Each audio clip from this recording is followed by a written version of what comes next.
bien le bonsoir. Il est 19 h. Nous allons commencer. Je vais donc procéder à l'appel. Monsieur Géraldo Alves a donné procuration à Éric Arrigoni. Jean-Pierre Armagnac. Présent. Karine Arriaga. Présent. Éric Arrigoni. Présent. Valentine Arrigoni. Présente. Jennifer Bertin. Présente. Christophe Corfou. Présent. Marielle Coutan-Pexoto. Présente. Agustin Dacugna. Présent. Sandrine Dagno-Couturou. Présente. Élie Fenouillet. Présent. Yannick Garrigou. Présent. Véronique Gonzalez. Présente. Laurine Joly. Présente. Sabrina Lacombe. Présente. Anthony Magneux. Présent. Damien Mercier-Coubry. Présent. Anne-Marie Michalon. Présente. Carole Mignard. Présente. Laurence Moreau. Présente. Nathalie Morissono. Présente. Pauline Mouly. Présent. Sébastien Pacheco. Présent. Patrice Santero. Présent. Aurélie Tong. Présente. Françoise Treize-Montant. Présente. Guillaume Zélani. Présent. Je constate que suite à l'appel, la condition de quorum est remplie. Avez-vous bien tous reçu la note de synthèse? Je vous remercie. Nous allons désigner la secrétaire de séance. Véronique, il me semble. Merci. Passons à l'approbation du procès-verbal de la séance du Conseil municipal du 2 avril 2026. Y a-t-il des remarques? Passons au vote. Des votes contre? Des abstentions? Merci.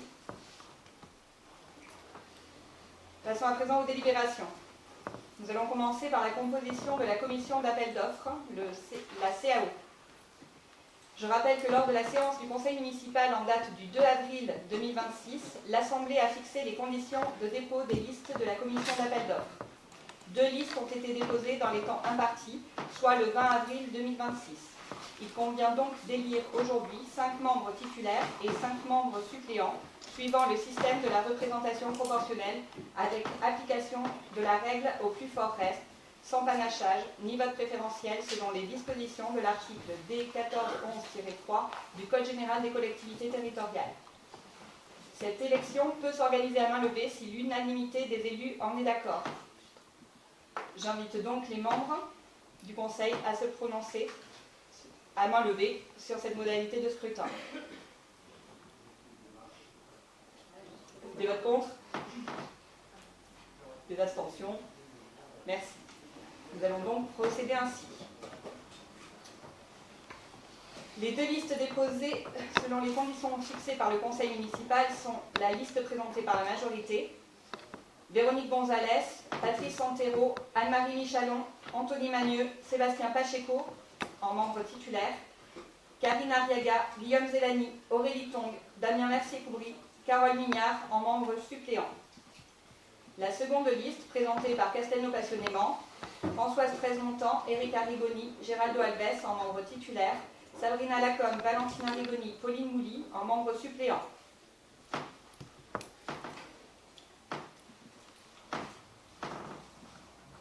Je vais donc vous demander de voter pour la première liste. Avant de passer au vote, je voudrais dire quelque chose quand même. Oui, bien sûr. Merci. Donc nous prenons acte que nous resterons seulement 6 élus dans l'opposition. En effet, là nous avons constaté qu'avec la présence de Mme Michalon sur la liste présentée par votre majorité, nous comprenons donc le rapprochement entre votre majorité et la liste Volonté d'agir, soutenue par l'ancien député Rassemblement National, Grégoire de Fournas. Puis-je répondre? Oui. Je préciserai que... Ça, Oui, Madame le maire. à moi d'en décider. Est-ce que vous êtes d'accord pour que je fasse réponse? Tout à fait. Je préciserai que j'ai proposé ma candidature seule, puisque je suis seule pour représenter ma liste, que cette proposition de candidature était connue. Charge de chacun de savoir s'il me voulait dans une potentielle liste ou pas. Il suffisait de me contacter. En effet, Mme Michalon a émis le souhait de se joindre à une liste, désir auquel nous avons accédé. Comme je l'avais évoqué lors du conseil d'installation, nous souhaitons être les élus de tous. La campagne est derrière nous. D'autres remarques? Passons au vote. Vote pour la liste présentée par la majorité. S'il vous plaît, levez la main. droit. C'est bon. Censure. Donc, 21 voix. Vote pour la liste numéro 2 présentée par Castelnau passionnément. 6 voix. Je vous remercie.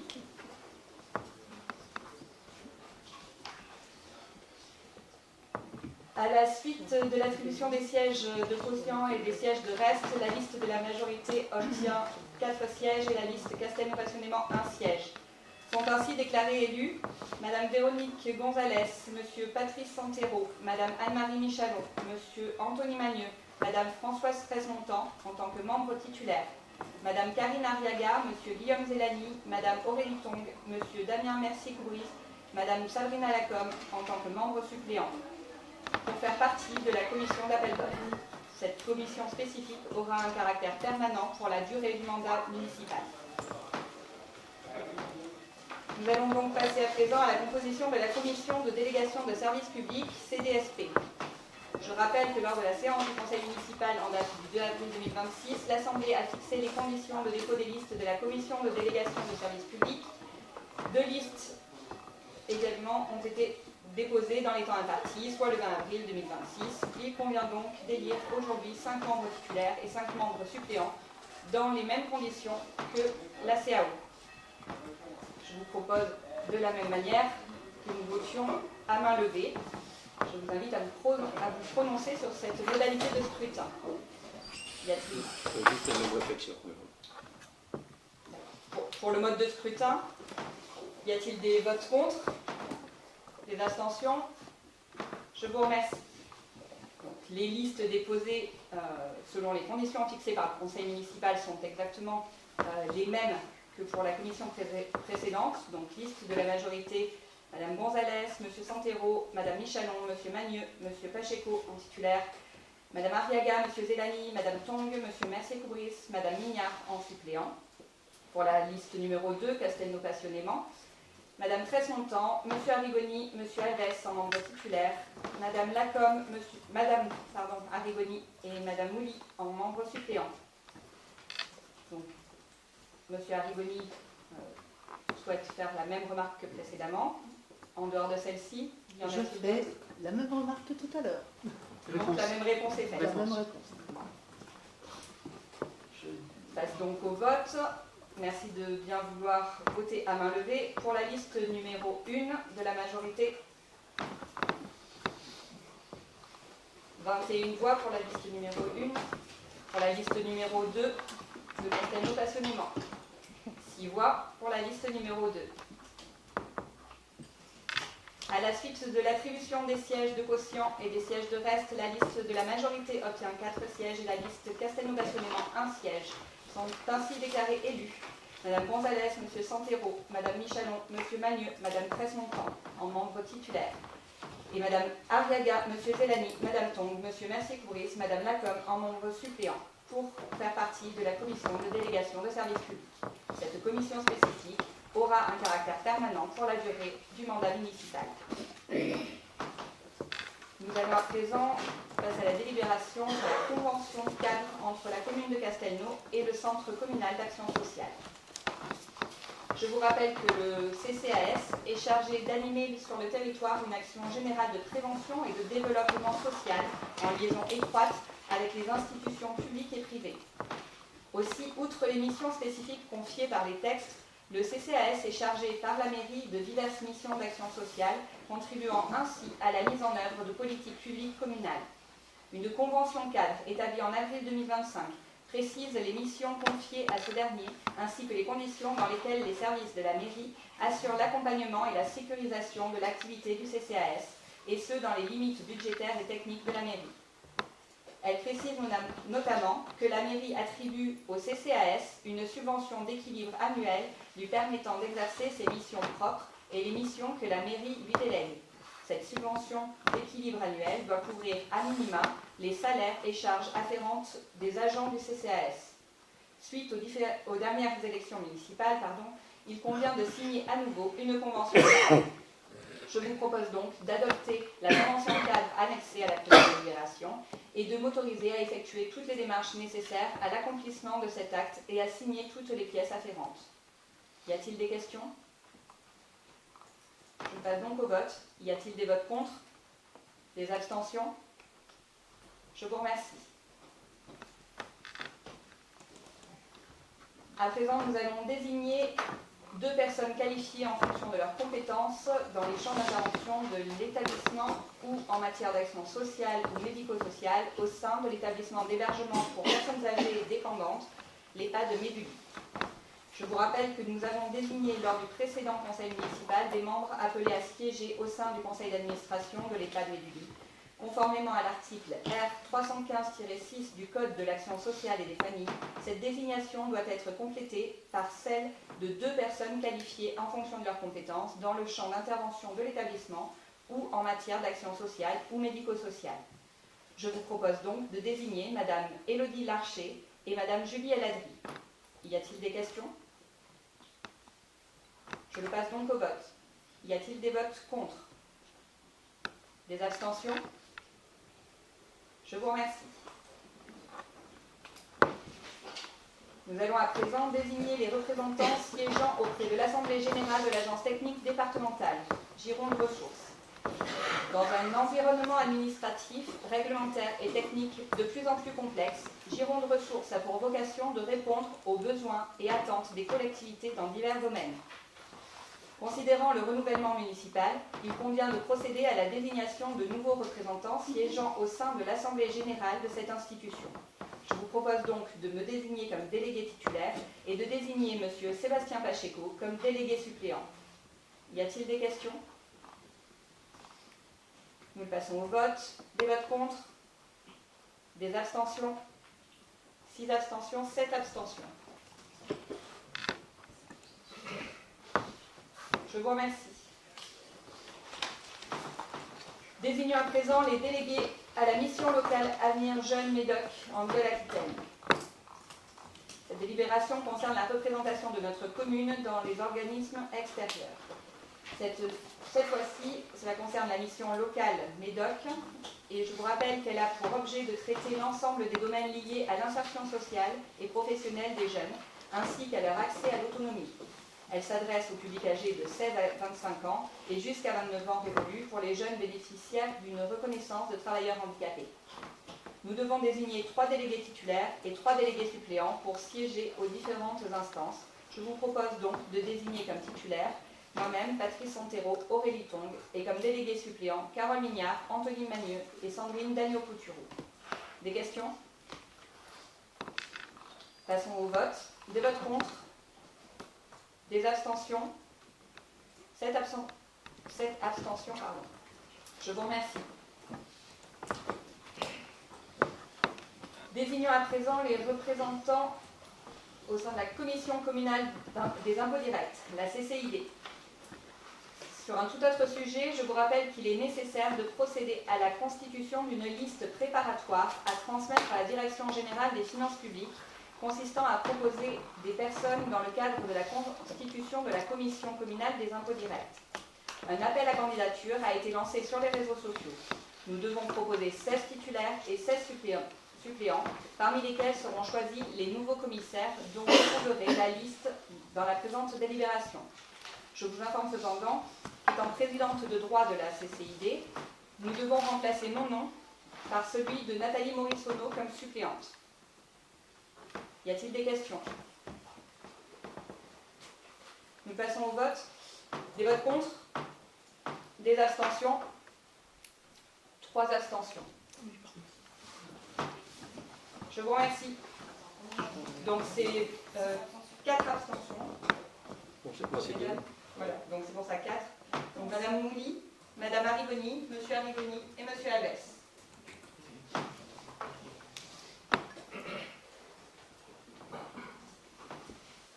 Passons à présent à l'autorisation de recrutement d'agents contractuels pour remplacer temporairement des agents indisponibles.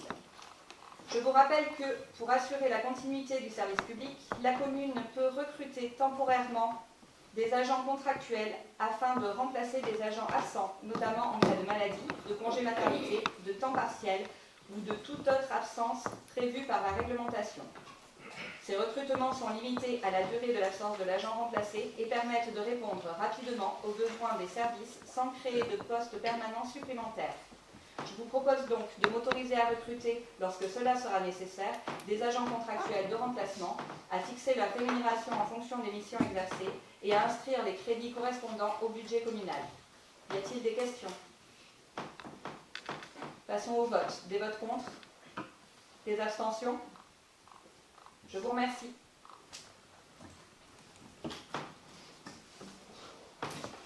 Fixons à présent le nombre de représentants du personnel et instituons le paritarisme au sein du comité social territorial, CST. Toujours dans le domaine des ressources humaines, je vous informe que les élections professionnelles auront lieu le 10 décembre 2026 pour élire notamment les nouveaux représentants de la collectivité au sein du CST, qui est commun à la commune et au CCAS. Cette instance de dialogue social permet de débattre des sujets collectifs concernant les conditions de travail. Ainsi, je vous propose de fixer le nombre de représentants titulaires du personnel à 3 et en nombre égal le nombre de représentants suppléants, de maintenir le paritarisme numérique en fixant un nombre de représentants de la collectivité égal à celui des représentants du personnel titulaire et suppléant, et de recueillir par le CST l'avis des représentants de la collectivité. Y a-t-il des remarques?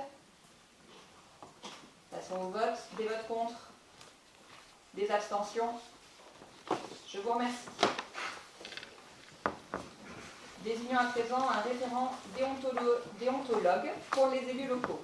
L'article 218 de la loi 3DS prévoit la possibilité pour tout élu local de pouvoir consulter un référent déontologue chargé de lui apporter tout conseil utile au respect des principes déontologiques, consacré par la charte de l'élu local qui vous a été présentée lors du premier conseil municipal. En conséquence, je vous propose de désigner M. Nicolas Desforges en qualité de référent déontologue. Avez-vous des questions? Je passe au vote. Des votes contre? Des abstentions? Je vous remercie. Pour les 2 prochaines délibérations, étant personnellement intéressé à l'affaire, je cède la présidence de séance à M. Jean-Pierre Armagnac, premier adjoint.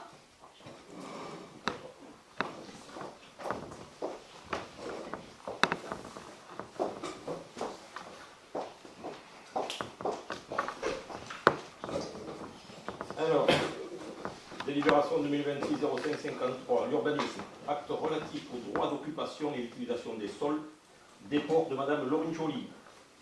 Madame le maire peut, par ses intérêts privés au sens de l'article 2 de la loi numéro 2013-907 du 11 octobre 2013 relative à la transparence de la vie publique, se trouver en situation de conflit d'intérêts dès lors qu'elle solliciterait toute autorisation d'urbanisme liée aux biens immobiliers lui appartenant en tout ou partie.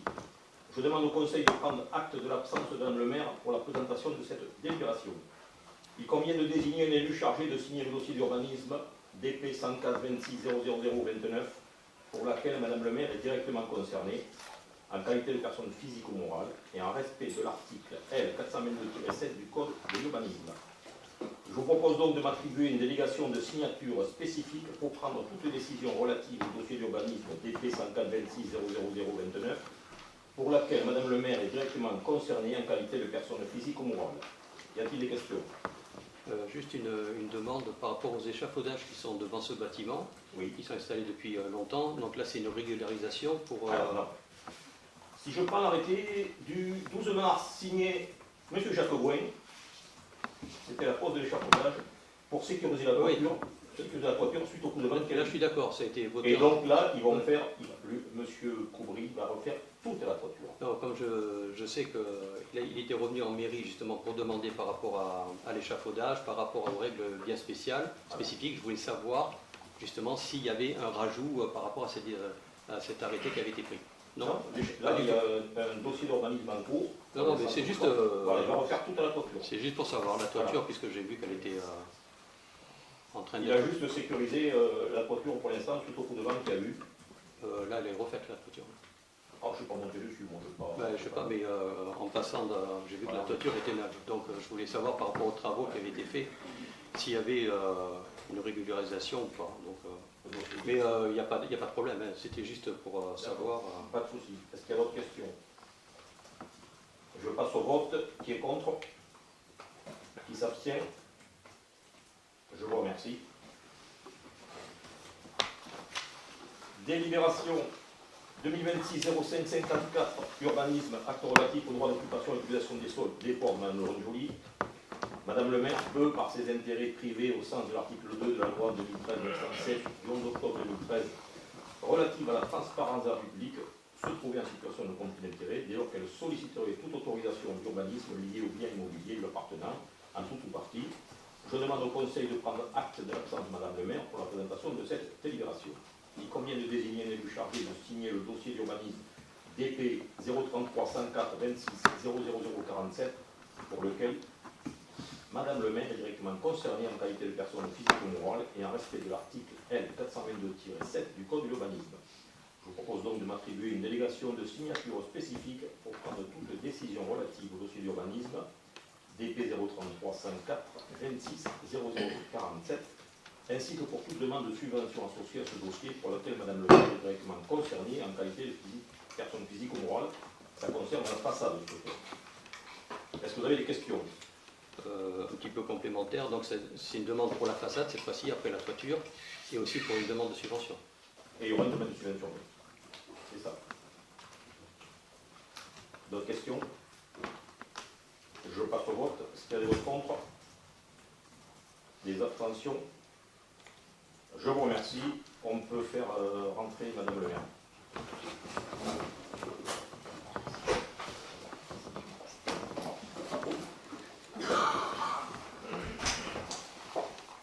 Aucune objection, Madame le maire.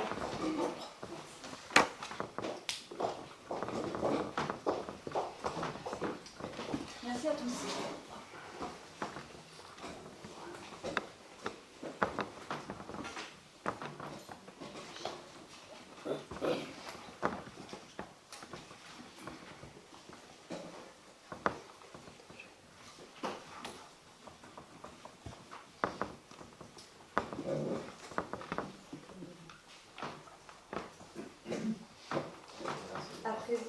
À présent, nous allons voter pour une subvention pour la campagne de ravalement de façade en centre-ville.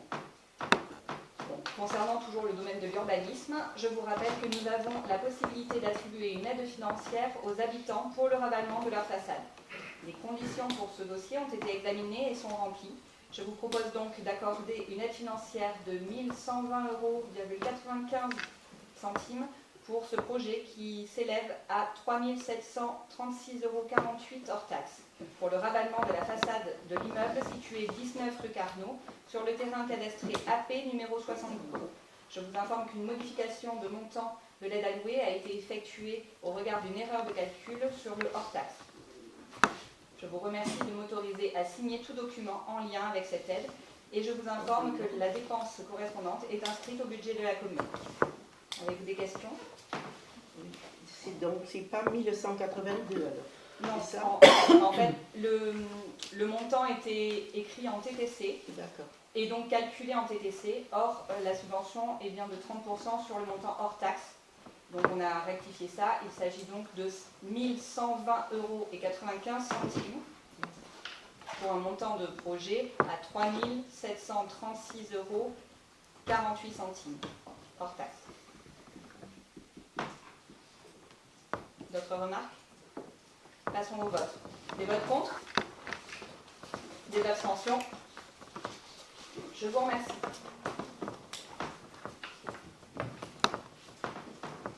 Passons à la délibération suivante, qui est en substance la même. Je vous propose d'attribuer une aide financière de 2 700 € pour le ravalement d'une façade d'un immeuble situé 1 avenue Georges Mandel, terrain cadastré AP 165, dont le projet total s'élève à 9 000 €. Y a-t-il des questions? Passons au vote. Des votes contre? Des abstentions? Je vous remercie.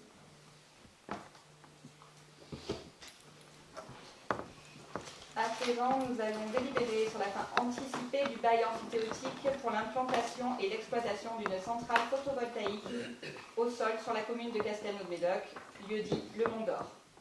Je vous rappelle que la commune est propriétaire d'un terrain situé lieu-dit Le Mont-d'Or, cadastré section C, numéro 1174, classé en zone UE du PLU, et qu'une promesse synallagmatique de bail amphithéotique entre la commune et la société Urba 382 a été signée en 2020 et court jusqu'en janvier 2027.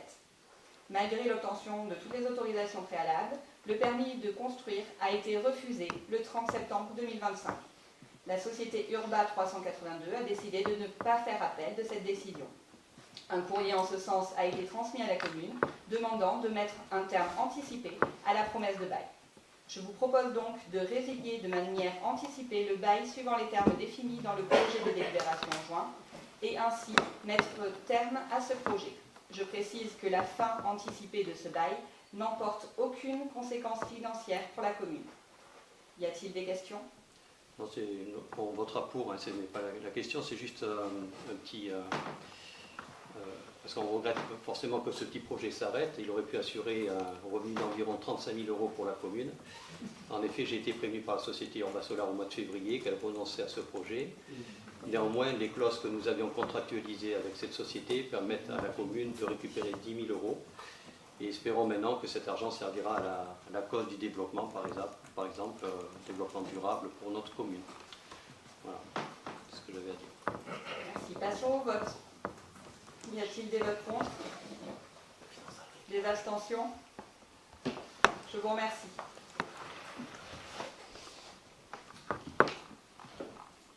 À présent, passons à l'extinction nocturne de l'éclairage public. Je vous rappelle que les modalités de fonctionnement de l'éclairage public relèvent du pouvoir de police du maire, qui dispose de la faculté de prendre à ce titre des mesures de limitation du fonctionnement compatibles avec la sécurité des usagers de la voirie, le bon déroulement du trafic et la protection des biens et des personnes. Je vous rappelle également qu'actuellement, l'éclairage public est éteint sur l'ensemble de la commune entre 23h et 5h30. L'une de nos promesses de campagne était de rétablir l'éclairage public. Nous avons donc lancé un sondage en demandant à la population castelnaudaise sa préférence concernant les modalités de rétablissement de l'éclairage public. La majorité des votants s'est prononcée en faveur d'une réduction de la durée d'extinction nocturne entre 2h et 5h30. En conséquence, je vous propose d'abroger la délibération 2022-09-041 du 20 septembre 2022, instaurant et fixant les modalités d'extinction nocturne de l'éclairage public, de prévoir une extinction de l'éclairage public de 2h à 5h30, de m'autoriser à prendre tous les actes nécessaires à l'application de ces dispositions, ainsi que les mesures d'information de la population. Y a-t-il des remarques? Oui. Alors pour ce qui concerne le sondage qui a été réalisé auprès des habitants, nous souhaitons souligner que les deux propositions soumises donnent le sentiment d'un sondage orienté. En effet, si votre volonté était réellement d'écouter les Castelnaudais, il aurait sans doute été préférable de proposer davantage d'options et de laisser place à un véritable choix. Durant la campagne, votre promesse affichée était claire, rallumer l'éclairage public tout en étant à l'écoute des habitants. Pourtant, au vu de nombreuses réactions exprimées sur les réseaux sociaux, beaucoup de Castelnaudais semblaient favorables au maintien d'une extinction partielle ou à des évolutions ou des solutions intermédiaires. Malgré cela, seules deux propositions limitées ont été soumises au vote sans possibilité de conserver pleinement le dispositif actuel. Par ailleurs, vous ne tenez finalement pas non plus compte, donc vous ne tenez pas non plus votre engagement initial de tout rallumer, puisque l'éclairage ne sera pas rétabli dans son intégralité. Si le souhait majoritaire des Castelnaudais avait réellement été de rallumer l'éclairage public, cette option se serait naturellement imposée lors du vote. De notre côté, nous avons expliqué à plusieurs reprises durant la campagne que l'éclairage public de la commune n'était pas encore entièrement équipé en LED, comme on l'a entendu souvent. Notre volonté était de poursuivre progressivement cette démarche afin de continuer à réaliser des économies d'énergie tout en respectant davantage l'environnement. Les détecteurs permettent quant à eux un éclairage ciblé et uniquement lorsque cela est nécessaire. Il ne s'agissait nullement d'un argument destiné à vous contredire, mais simplement d'un constat factuel qui semble aujourd'hui vous conduire à engager de nouvelles dépenses. Nous espérons que l'ensemble des coûts induits a bien été pris en compte dans les montants annoncés. Et pouvez-vous également nous préciser sur quelle ligne budgétaire cette augmentation sera imputée, en espérant qu'elle ne viendra pas impacter négativement les subventions allouées au tissu associatif. Je vous remercie. Alors, beaucoup de choses dans votre intervention. Je vais essayer de rester assez factuel.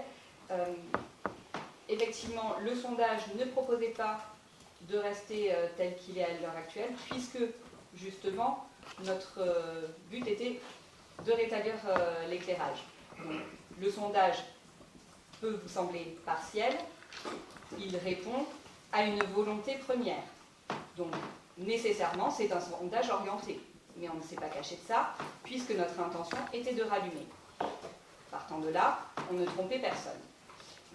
Quant aux réflexions qui ont pu être faites sur les réseaux et aux manifestations des habitants en dehors du sondage, même si on comptait les commentaires un à un, cela représenterait moins qu'il n'y a eu de votants. Donc, je pense qu'on reste dans une bonne mesure. Par ailleurs, sur le côté écologique de la chose, nous avons expliqué que nous allons travailler à une amélioration du système, d'où ce premier sondage.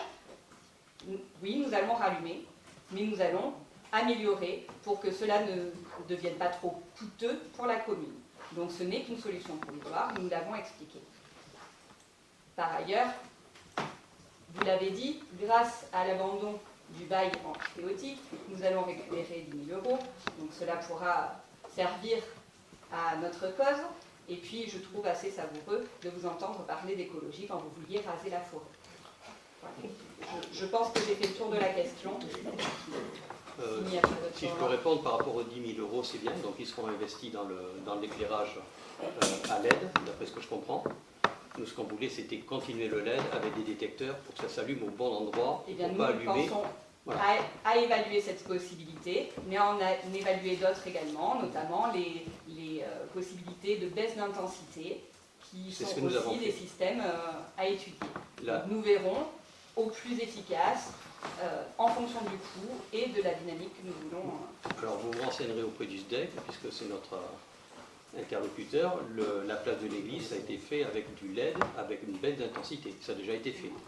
Le parc aussi a été fait avec des détecteurs, justement, pour allumer quand il faut. Il fallait continuer, justement, dans ce sens-là. Nous, on souhaitait, bon, on ne va pas revenir en arrière, mais ce qu'on souhaitait, c'est continuer ce LED, ce détecteur, pour allumer à bon escient. Et par rapport à la forêt, donc, on rase qu'une infime partie de la forêt.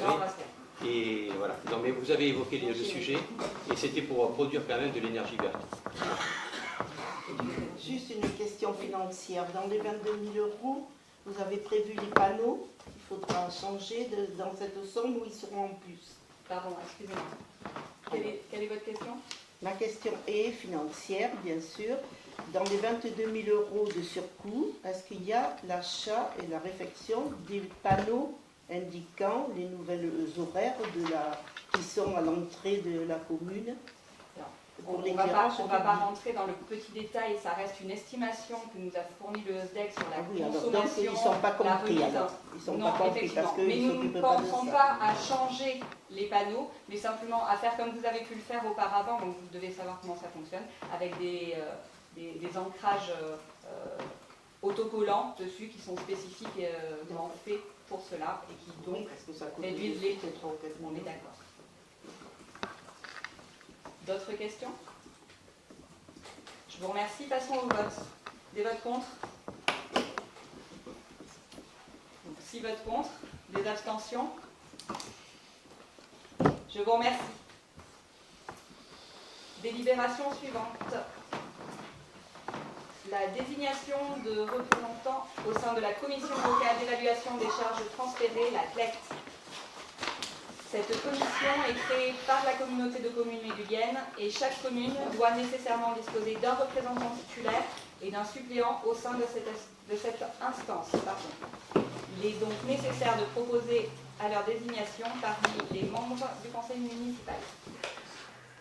Procéder à leur désignation. En conséquence, Je vous propose ma désignation en tant que titulaire et celle de Véronique Gonzalez comme suppléante. Avez-vous des observations? Passons au vote. Des votes contre? Des abstentions? 6 abstentions. Je vous remercie.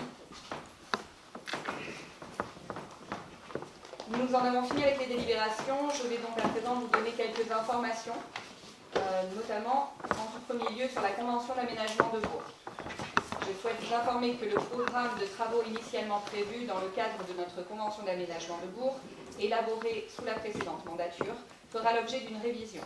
En effet, la première phase, telle qu'elle avait été conçue, comprenant notamment la mise en sens unique de l'avenue Georges Mandel, ainsi que le réaménagement de la place Aristide-Briand, ne sera pas engagée dans les conditions initialement envisagées. J'ai donc décidé d'ajourner cette opération. Avec la nouvelle équipe municipale, nous avons souhaité réexaminer les priorités d'intervention afin de proposer une programmation plus adaptée aux attentes des habitants, aux contraintes techniques identifiées et aux équilibres de circulation de notre centre-bourg. Nous travaillons actuellement à une révision des fiches actions de la Convention d'aménagement de Bourg afin de définir une nouvelle première phase de travaux qui pourrait porter prioritairement sur la rue Victor Hugo et la place Romain Vidot. Parallèlement, nous avons engagé une réflexion plus globale sur le plan de circulation du centre-bourg. L'objectif est de nous assurer de la cohérence d'ensemble des futurs aménagements, de leur impact sur les déplacements, l'accessibilité des commerces et plus largement sur la qualité de vie de nos habitants. Je tiens à préciser que cette démarche ne remet pas en cause notre volonté de poursuivre le projet de requalification du centre-bourg. Bien au contraire, il s'agit de conserver les objectifs de sécurisation des déplacements, d'apaisement de la circulation et de valorisation des espaces publics, tout en adaptant les modalités de mise en œuvre aux réalités de notre territoire et aux orientations de la nouvelle municipalité. Je souhaite également vous parler des feux tricolores de la gendarmerie et vous informer d'une évolution des priorités concernant cet aménagement de carrefour sur l'avenue Georges Mandel. Les feux tricolores de ce carrefour sont en panne depuis plusieurs semaines, plusieurs mois même. Au regard du coût important que représenterait la remise en état, ainsi que des frais de maintenance récurrents liés à ce type d'équipement, la nouvelle équipe municipale a décidé de procéder à leur suppression. En remplacement, un nouvel aménagement de signalisation horizontale et verticale sera mis en place, avec une modification du régime de priorité actuellement en vigueur. Ainsi, un cédé-le-passage sera instauré sur l'avenue Georges Mandel, de manière à donner la priorité aux voies adjacentes. Cette solution, plus simple et plus pérenne, permettra de maintenir un niveau élevé de sécurité tout en limitant les coûts d'exploitation de la commune.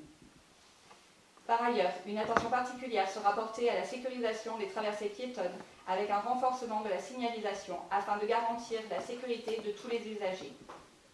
Je vous remercie. Le prochain conseil municipal se tiendra le 5 juin à 18h15 pour la désignation des délégués pour les sénatoriales, puis le 29 juin à 19h. La séance est levée à 19h38. Merci.